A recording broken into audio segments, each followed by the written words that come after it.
Okay, hi there, everybody. Okay, let me answer a question. This is to Brian. Brian sent me this message nearly a month ago. I'm so sorry I got so far behind. My gosh, Brian, thank you so much for writing.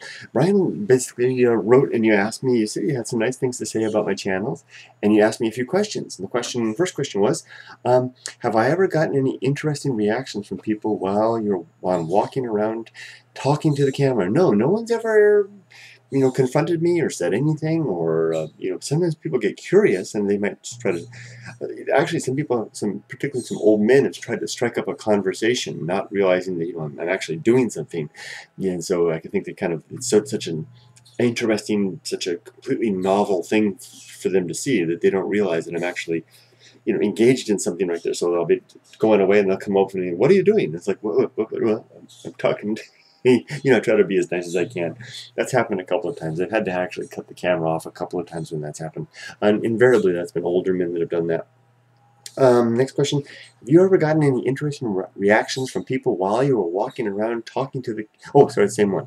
Have you ever gotten extremely lost while exploring? Never gotten lost while exploring. Come a little bit discombobulated a couple of times, but for the most part, you know how they say that we have these iron bits in our head that kind of have a compass? Well, I must have a good one because at least when I was younger, I always had a sense of I could leave my car here, wander off into the woods, and come right back to the car, no matter how turned around I got. That's decreasing, though, and I am getting more easily disoriented lately. I have to be a little careful. What does your family think of your wanderings and recordings? I don't think they just take it as part of me. I'm really fortunate to have a wife who basically is, she's cool with what she does, and she's cool with what I do, and we spend our time together, and we spend our time apart. It's always been that way. We're very different people. We have things that we share in common. We like to antique shop. We like to see movies. We like to go to coffee shops, and we do that together. But otherwise, she goes shopping, and I go hiking. As for my daughter, basically the same. She takes after my wife for the most part, but she's always had an open invitation to come wander and explore with me, and I do junior versions with her in the past. I have a separate channel for that, although we don't do it quite as much anymore, and usually I don't turn the camera on anymore because she's a little bit shy. Next part says, this is a big assumption on my part, but I gathered from your accent that you are North American. Yes, I'm from North America. If this is the case, is there anything you miss from there?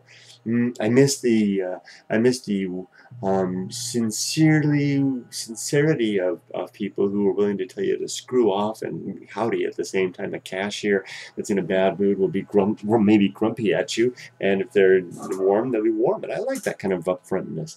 I miss the way that Americans, or North Americans, love to have fun and become friends quickly. I mean, I'd be on the call with somebody in customer service. I mean, my wife used to tease me because I'd be in the States and I'd be on call, and I'd hang up and say, "Goodbye, yeah, hope everything, yeah, great, all that stuff," and I'd hang up. She said, "Who are you talking to? A long lost friend?" No, just a woman in customer service. um, in one of your Kurt channel videos. I wonder which channel that is. LylesBrother, maybe?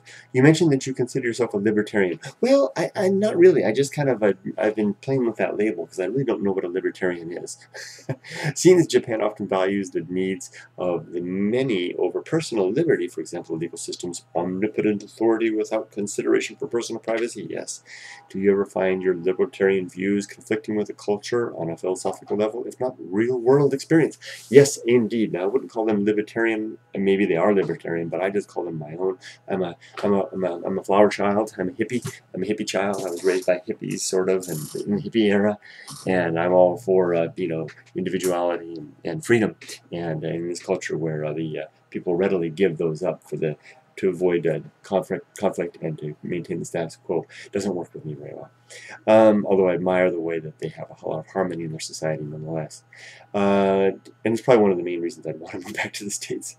Even though when I get back to the States, sometimes it frustrates me to see how selfish, what I consider sometimes selfish people are. People are selfish here too. They're everywhere.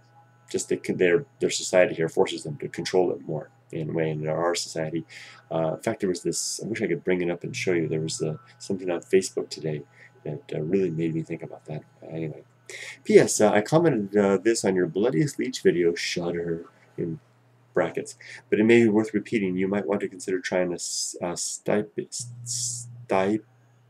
pencil to stop leech and counter bleeds. I don't know if it will work, but it might be worth a try. Maybe it would, but honestly, I love the bleed. I love it. That's kind of, I don't know what it is. It's kind of a sick thing maybe, but I just like to bleed. The more bloodier I get, the more videos I get to make, and the more fun I get to have, and grows my family out. But I'll keep that in mind, even though I can't pronounce it. Styptic.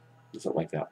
Well, thank you very much for Brian for writing, and I'm sorry, so sorry to be so long in responding. Thank you for your patience.